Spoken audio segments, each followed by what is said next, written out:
गौतम और यशिका पार्टनर है in the ratio 3:1। उनकी बैलेंस शीट 31 मार्च 2018 को इस तरह से है कि क्रेडिटर्स दे रखे हैं लाइबिलिटी साइड में 50,000, बिल पेबल है 30,000 और इनकी कैपिटल्स हैं 4 लाख और 1 lakh, that is total 5 lakh. और टोटल ऑफ लाइबिलिटी साइड है 5,80,000। एसेट साइड में फर्नीचर है 60,000, स्टॉक है 1,40,000, डेटर्स हैं 80,000, कैश इन हैंड है 90,000 और मशीनरी है 2,10,000।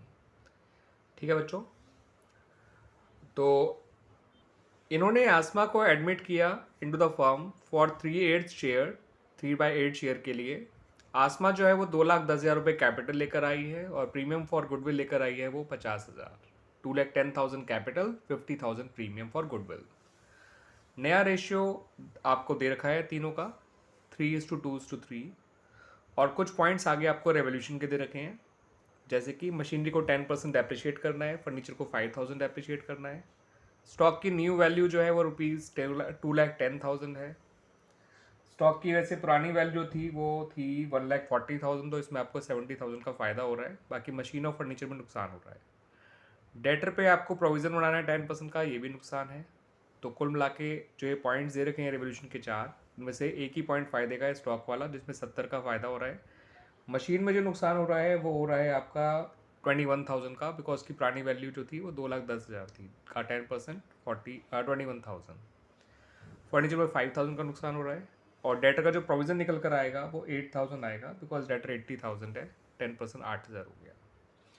ठीक है बच्चों, उसके अलावा जो क्वेश्चन में कह रखा है वो ये कि पार्टनर्स की कैपिटल को एडजस्ट करना है अकॉर्डिंग टू न्यू रेशियो और नए पार्टनर की कैपिटल को बेस लेना है। यानी कि एस्मा की कैपिटल को बेस मानते हुए आपको बाकी पार्टनर्स की कैपिटल को भी नए रेशियो के अकॉर्डिंग एडजस्ट करना है, प्रॉफिट शेयरिंग रेशियो के अकॉर्डिंग एडजस्ट करना है।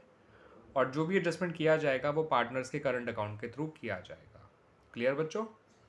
आपसे क्वेश्चन में मांगा गया है कि आप रिवोल्यूशन अकाउंट बनाइए, पार्टनर्स कैपिटल अकाउंट बनाइए and the balance sheet of the new firm बनाइए। ठीक है बच्चों, तो आइए शुरुआत करते हैं with the preparation of revolution account.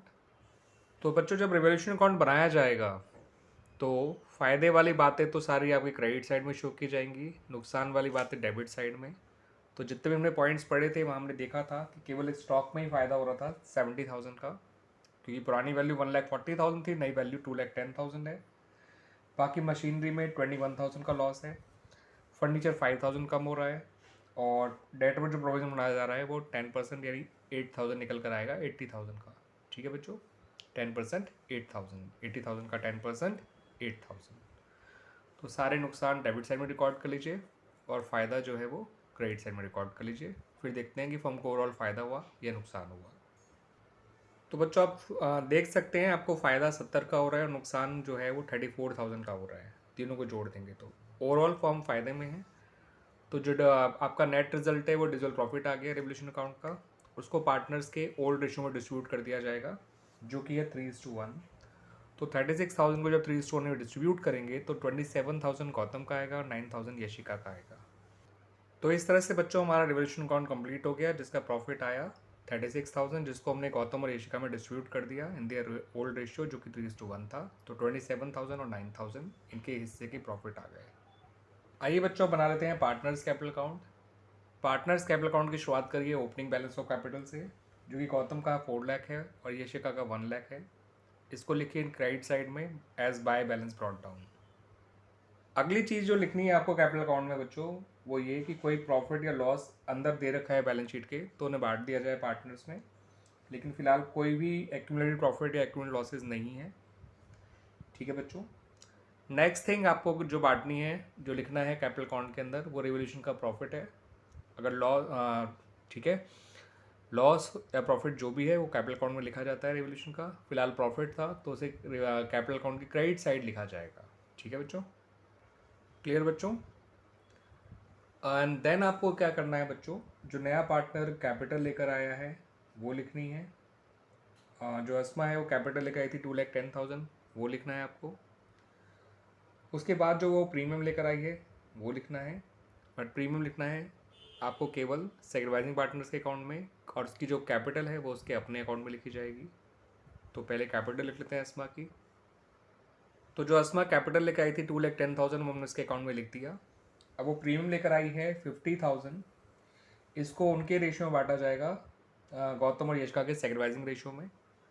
तो आप गौतम का सेक्रीफाइस निकाल लीजिए। उसका ओल्ड शेयर आपके पास है, न्यू शेयर आपके पास है।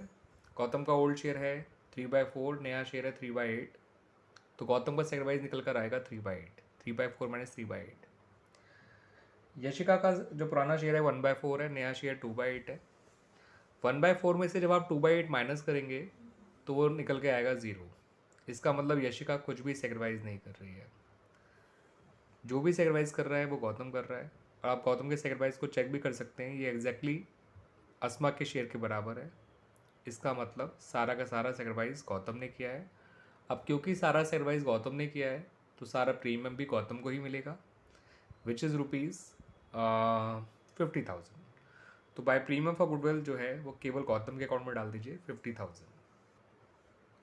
ठीक है बच्चों, तो नॉर्मल का हमने सारे कर लिए हैं। हमने ओपनिंग कैपिटल भी लिख लिया है, रिवोल्यूशन का लॉस गेन भी लिख लिया है, कैपिटल ऑफ न्यू पार्टनर भी लिख दिया, प्रीमियम भी लिख दिया। अब हमारे को करना है पार्टनर्स कैपिटल अकाउंट क्लोज। ठीक है बच्चों, लेकिन इस क्वेश्चन में अभी एक पॉइंट और बाकी है, that is adjustment of Capitals. अब क्वेश्चन में ये साफ कहा गया था कि पार्टनर्स को अपनी कैपिटल को नए रेशियो के अकॉर्डिंग एडजस्ट करना है एंड टेकिंग अस्माज कैपिटल एज बेस।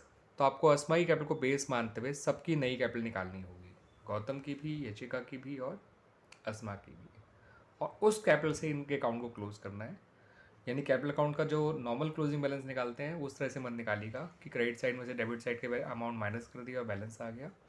यहाँ पर आपको बैलेंसेस पहले वर्किंग नोट पर निकालने हैं, क्लोजिंग कैपिटल बैलेंसेस जो कि नए कैपिटल नए प्रॉफिट शेयर रेशियो के अकॉर्डिंग हो गए, उसको लिखना है यहाँ पर कैपिटल अकाउंट में। ठीक है बच्चों, तो आइए पहले वो निकाल ही लेते हैं, ठीक है, फिर लिखेंगे। तो बच्चों सबसे पहले टोटल कैपिटल निकालिए। उसके लिए अस्मा की कैपिटल को उसी के शेयर के रेसिप्रोकल से मल्टीप्लाई कर दीजिए। ये टोटल कैपिटल निकल कर आएगी 5,60,000। गौतम की नई कैपिटल निकालने के लिए total capital of new firm जो कि 5,60,000 आई थी उसको गौतम के शेयर से मल्टीप्लाई कर दीजिए, यानी 3/8। तो ये आ जाएगा 2,10,000। उसी तरह से बच्चों यशिका की नई कैपिटल निकाल लीजिए। Total capital of new firm जो कि 5,60,000 है, इंटू 2/8 कर दीजिए, 1,40,000 आ जाएगा। अस्मा की नई कैपिटल निकालना चाहें तो निकाल लीजिए, वैसे आएगी वो 2,10,000 ही, क्योंकि हमने अस्मा की कैपिटल को ही बेस मान के total capital of new firm निकाला है। तो 5,60,000 इंटू 3/8 जो कि अस्मा का शेयर है उससे मल्टीप्लाई कर भी देंगे तो वो अस्मा की कैपिटल के बराबर ही आएगा 2,10,000। ठीक है, क्योंकि नए पार्टनर कैपिटल तो ऑलरेडी नए रेशियो के अकॉर्डिंग ही एडजस्टेड होती है। तो ये इनकी क्लोजिंग कैपिटल्स आ गई जिससे आपके उनके कैपिटल अकाउंट को क्लोज करना है। तो आइए कैपिटल अकाउंट में इसको as closing balance of capital लिख देते हैं, जो कैपिटल निकल कर आई है गौतम, यशिका और अस्मा की। जब आप क्लोजिंग कैपिटल लिख लेंगे पार्टनर्स की तो उसके बाद आप इनके कैपिटल अकाउंट को बैलेंस करेंगे, क्योंकि ये कैपिटल जो क्लोजिंग आपने निकाली है वो नॉर्मली क्रेडिट साइड से डेबिट साइड को माइनस करके नहीं निकाली है, आपने बाहर से लिखी है निकाल के वर्किंग नोट में। तो इनकी क्रेडिट और डेबिट साइड बराबर नहीं होंगी, हमें बराबर करना है। और उन्होंने खुद कहा है कि इसको बैलेंस करने के लिए आप करंट अकाउंट के थ्रू बैलेंस कर सकते हैं। ठीक है बच्चों, तो आइए कर लेते हैं। गौतम का पुराना जो क्रेडिट साइड का बैलेंस है वो जब आप दोनों चीज़ जोड़ देंगे तो 4,77,000 आ रहा है क्रेडिट साइड, और डेबिट साइड में केवल 2,10,000 है। तो बचा हुआ 2,67,000 जो है वो उसके करंट अकाउंट में लिख दिया जाएगा, टू गौतम्स करंट अकाउंट। ठीक है बच्चों, ऐसे ही यशिका का देखेंगे तो वो आ रहा है 1,09,000 क्रेडिट साइड का, लेकिन डेबिट है 1,40,000। तो यशिका का जो करंट अकाउंट है वो क्रेडिट साइड लिखा जाएगा balancing figure Yashika current account के नाम से, और वो क्रेडिट साइड लिखेंगे को उसकी डेबिट साइड का टोटल जाता है। तो गौतम का जो बैलेंसिंग फिगर है वो डेबिट साइड में आया कैपिटल अकाउंट के, जो 2,67,000 है। यशिका का जो बैलेंसिंग फिगर है वो उसके क्रेडिट साइड में है, जिसको हमने यशिका करंट अकाउंट के नाम से लिख दिया। और अगर आप अस्मा को देखें तो उसकी क्रेडिट और डेबिट साइड ऑलरेडी बराबर है, तो उसको बैलेंस करने की ज़रूरत नहीं है, वो ऑलरेडी बैलेंस्ड है। ठीक है बच्चों, तो इस तरह से हमारा ये पार्टनर्स कैपिटल अकाउंट बन गया। उम्मीद करता हूँ कि आपको ये जो कैपिटल अकाउंट मैंने निकाले हैं क्लोजिंग बैलेंसेस वो अच्छी तरह समझ में आए होंगे। जब भी नए पार्टनर के कैपिटल को बेस मान के आपको बाकी के पार्टनर्स के कैपिटल को एडजस्ट करना होता है, तो सबसे पहले आप नए पार्टनर कैपिटल को उसी के शेयर के रेसिप्रोकल से मल्टीप्लाई करके फर्म के टोटल कैपिटल निकाल लीजिए। फिर उस टोटल कैपिटल को सबके नए रेशियो में बांट दीजिए, और जो भी नए रेशियो में बांटने तो कैपिटल्स आई हैं उनको कैपिटल अकाउंट को as a closing balance of capital लिख दीजिए। देन कैपिटल अकाउंट को बैलेंस कर लीजिए। या तो करंट अकाउंट से या कैश अकाउंट से, जैसा क्वेश्चन में कहा गया हो। तो ठीक है बच्चों, तो इस तरह से हमारा ये कैपिटल अकाउंट कंप्लीट हो गया। अब रह गया केवल बैलेंस शीट। तो आइए बनाते हैं बैलेंस शीट। बैलेंस शीट बनाते समय बस ये ध्यान रखिएगा कि जिन एसेट्स और लायबिलिटीज़ में चेंजेस हुए हैं उनको चेंजेस के साथ रिकॉर्ड करना है, जिनमें कुछ भी चेंज नहीं हुआ उनको एज इट इज़ लिखना है। ठीक है बच्चों, तो आपकी लायबिलिटी साइड में क्रेडिटर्स का पॉइंट है। क्रेडिटर्स दे रखे हैं 50,000, उनमें कोई भी चेंज नहीं होगा, वो एज इट इज़ रहेंगे। ठीक है बच्चों, उसी तरह से बिल पेबल जो पहले 30,000 थे वो अब भी 30,000 ही रहेंगे। देन आपका जो पार्टनर्स कैपिटल के बैलेंसेस हैं वो नए वाले लिखिएगा, जो आपने कैपिटल अकाउंट में क्लोजिंग बैलेंस के तौर पे लिखे थे, गौतम, यशिका और अस्मा का।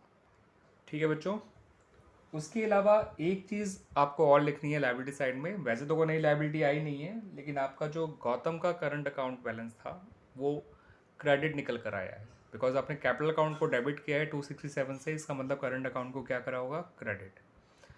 तो गौतम का करंट अकाउंट 2,67,000 लिख दीजिए। लायबिलिटी साइड की सारी चीज़ें ऐड करेंगे तो टोटल आ जाएगा आपका 9,07,000। अब एसेट साइड की चीज़ों पे आ जाइए। एसेट साइड में फर्नीचर है, जिसको आपने 5,000 कम किया था तो उसको 55,000 लिखिए। स्टॉक को आपने 70,000 बढ़ाया था तो उसकी नई वैल्यू हो गई थी 2,10,000, तो उसकी नई वैल्यू 2,10,000 लिखिए। उसके अलावा जो आपके डेटर्स हैं उनमें आपने प्रोविज़न बनाया था 8,000 का, तो प्रोविज़न को हटाने के बाद डेटर लिखिए। डेटर 80,000 अंदर लिखिएगा, less provision for doubtful debts 8,000 और 72,000 बाहर आ जाएगा।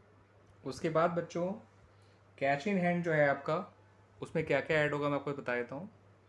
कैश इन हैंड का पुराना बैलेंस है 90,000, नया पार्टनर कैपिटल लेकर आता 2,10,000, प्रीमियम लाया था 50,000, तो 90 और 2,10 दैट इज़ 3,00,000। 3,00,000 में 50 और जोड़ दीजिए प्रीमियम के, तो 3,50,000 कैश का बैलेंस होगा। कैपिटल का और प्रीमियम का बैलेंस हमने कैश के पुराने बैलेंस में ऐड कर दिया। मशीनरी आपकी जो है वो 10% कम करी थी, यानी 21,000। तो पहले 2,10,000 थी, उसमें 21,000 कम कर दीजिए तो बचेगी आपकी 1,89,000। अब उसके अलावा कोई और नई एसेट तो नहीं आई है, लेकिन एक चीज़ का ध्यान रखिएगा, ये यशिका का जो करंट अकाउंट बैलेंस है वो डेबिट आया था, क्योंकि आपने उसी कैपिटल अकाउंट को क्रेडिट किया था, तो अंडरस्टूड है करंट अकाउंट क्या हो जाएगा, डेबिट। आप करंट अकाउंट को अगर क्रेडिट साइड लिख रहे हैं इसका मतलब करंट अकाउंट डेबिट हो रहा है, करंट अकाउंट को आप कैपिटल अकाउंट के डेबिट साइड लिख रहे हो इसका मतलब करंट अकाउंट क्रेडिट हो रहा है। फिलहाल आपने यश का करंट अकाउंट उसकी कैपिटल अकाउंट के क्रेडिट साइड में लिखा था, तो क्रेडिट तो कैपिटल हो रही थी, करंट अकाउंट तो डेबिट हो रहा है, तो यशिका का करंट अकाउंट और आ जाएगा जो कि 31,000 था। और आप अब सारी ये जोड़ देंगे सारी एसेट्स को, क्योंकि अब सब कुछ लिख लिया है अपने एसेट साइड में भी, तो ये सब भी जोड़कर 9,07,000 आ जाएगा बच्चों एग्जैक्ट। और इस तरह से हमारा ये क्वेश्चन कंप्लीट हो जाता है बच्चों। मैं बता दूं ये क्वेश्चन नंबर 77 है of the book T.S.. Grewal. Chapter का नाम आप समझ ही रहे हैं बच्चों, एडमिशन ऑफ पार्टनर। और जो ये एडिशन है मेरे पास बुक का वो 2023 है। ये क्वेश्चन पेज नंबर 4.117 पे गिवन है।